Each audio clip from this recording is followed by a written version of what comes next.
কোরবানি আপনারা দিবেন, খুশি কারে করবেন? হ্যাঁ, আল্লাহরে খুশি করতে যে আপনি কোরবানি দেওয়ার সময় নাম পড়েন দি 32 জনের, বাপের নাম, দাদার নাম, 14 গোষ্ঠীর নাম, নবীর নামের পর আল্লাহর নাম। কে কইছে আপনার এই সমস্ত পন্থা? কোন চোরে বুঝাইছে? কোন কেন নাম থাকবে না। আপনার দাদার নাম সদরউদ্দিনের পোলা কদরউদ্দিন আল্লাহ জানে না? হ্যাঁ, কত কান না কেন? তা আপনি এই যে 1.5 পৃষ্ঠা নাম, এই 1.5 পৃষ্ঠা নাম পড়তে পারতে বেটা আর একটা গরু জবাই দিতে পারে। কতক্ষণ না কেন? ওদিন তো হুজুরে কদর পারে, আজকে তো হুজুরের দাম নাই। ওরে বাবারে, পাঞ্জাবি ছিঁড়ে লয়ে যায়, হুজুর আগে আমারটা ফেলান, কষাই বয়ে রয়েছে। ওরে বাবা, হুজুর মনে হয় প্রধানমন্ত্রীর স্থানে জায়গা। তা আপনি তো নাম শুরু করছেন বুখারীর 1.5 পৃষ্ঠা। আমার দাদার ঘরে দাদা, খেতার ঘরে খেতা, জুতির ঘরে জুতি, মুতির ঘরে মুতি, খুতির ঘরে খুতি, এসে আমার পীর সাহেব, এসে আমার বল্টু সাহেব, এসে আমার খুতি সাহেব, জুতি সাহেব, দেন হুজুর প্রধান রাখেন। আর একটা নাম বাকি রয়েছে, কি কয়? আমার বোন নাম। কে কইছে আপনার এই চোরের?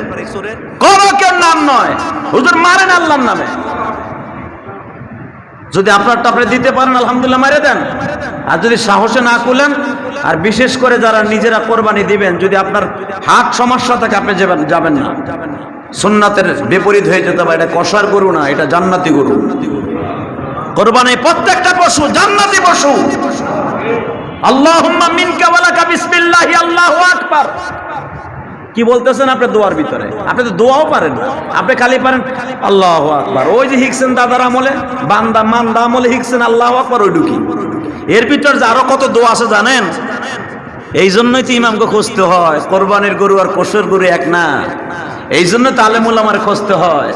অনেক দোয়া আছে, আপনি ওদিক দিয়ে নাম পড়েন, আর ওদিক দিয়ে ইমাম সাহেব তার চাকুতে ধার দেয়, সে তার দোয়া পড়ে। কত দোয়া পড়ে আপনি জানেন? অনেক দোয়া পড়ে ইমাম সাহেব চাকুটা হাতে নেয়, তালিবে আলিমরা চাকুটা হাতে নেয়। আপনার জবাইয়ের সুন্নাত তরিকা, যদি আপনি এইগুলো কমপ্লিটলি সুন্নাত তরিকা পারেন, তাহলে চাকু ধরে জবাই দেন। আর যদি না পারেন, বেশি মাতবাড়ি দেখাইতে যায়েন না। কথা কন না কেন? আবার অনেকে আছে হুজুরে আবার জবাই দিতে যে 2-4 টাকা দেউন লাগে, ওই ডরে বেটা নিজেটা নিজেই ফেলায়। আর নিজে ফেলাইতে যাইয়া গরুর লাতি খাইয়া 10 দিন হে ঘরেই থাকে। কথা কন না কেন? নিজে মাতবাড়ি দেখাইতে যাবেন না, নিজে খারাই থাকেন, চাইছে দেখেন। আল্লাহ পাক যে কোরআনে বলছে লাইয়ারাল্লাহু রুহুহা ওয়ালা দিমাউহা ওয়ালাকিন লাউ তাকওয়া মিনকুম।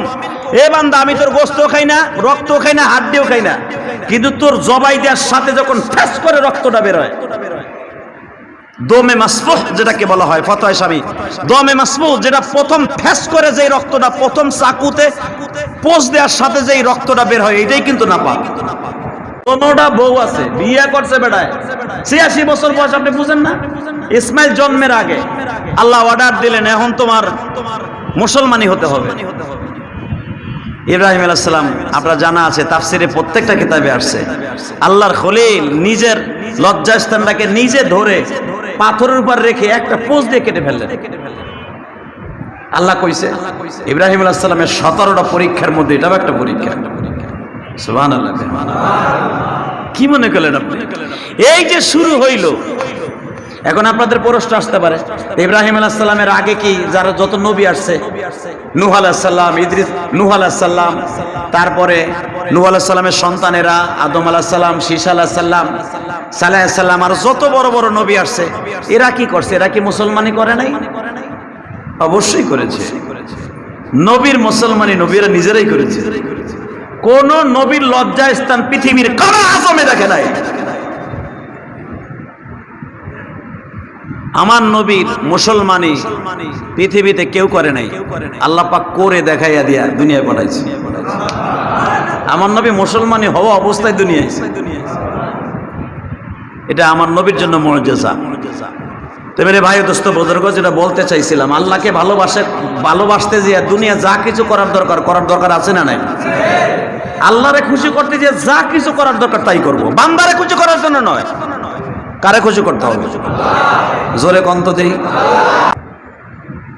পশুর এই রক্তটাই কিন্তু নাপাক, যেটা প্রথম বাইরে, যেটা দমে মাসফু বলা হয়। প্রথম পোষ দেওয়ার সাথেই যে রক্তটা বের হয়, এরা শরীরে রাখলে নাপাক। শরীর সব রক্ত কিন্তু নাপাক নামিয়া, এটা মনে রাখবেন। তো আমি আপনাদের সামনে বলতে চাই, যে আল্লাহুম্মা মিনকা ওয়া লাকা বিসমিল্লাহি আল্লাহু আকবার বলে যে আপনি দোয়াটা দিবেন, গরুটা তো যাবে আল্লাহর কাছে, কিন্তু আপনার অবস্থা কই? গরুটা আল্লাহর কাছে চলে যাবে, আপনি খাইবেন, মানুষে খাইবেন, কোরবানি হয়ে যাবে। কিন্তু গরু যে আল্লাহর কাছে কত কেস দায়ের করবে, আপনি যখন গরুটারে বাইন্দে সাইন্দা, গরুর নাক দিয়ে বাতাসগুলো কত বাতাস বের হয়, কয়েক টন বাতাস বের হয় যখন আপনি গরুটারে বাঁধেন, দেখবেন কিভাবে গ্যাংরাইতে থাকে। এই সময় গরুর সাথে ইমাম থানবী রাহমাতুল্লাহ লেখেন, গরুর সাথে আমার আল্লাহর সাথে একটা লিয়াজু হয়। গরুর সাথে প্রতিটা সেকেন্ডে সেকেন্ডে প্রতিটা পশুর সাথে আল্লাহর সাথে কথা হয়। যদি আপনি বলেন কি কথা হয়, শুনলাম না তো জীবনে, সে বাপের আমল দিয়ে কোরবানি দেই, আজ পর্যন্ত শুনলাম না কোরবানির সাথে গরুর সাথে কি কথা হয়। আমার আল্লাহ বলেন, পশুরে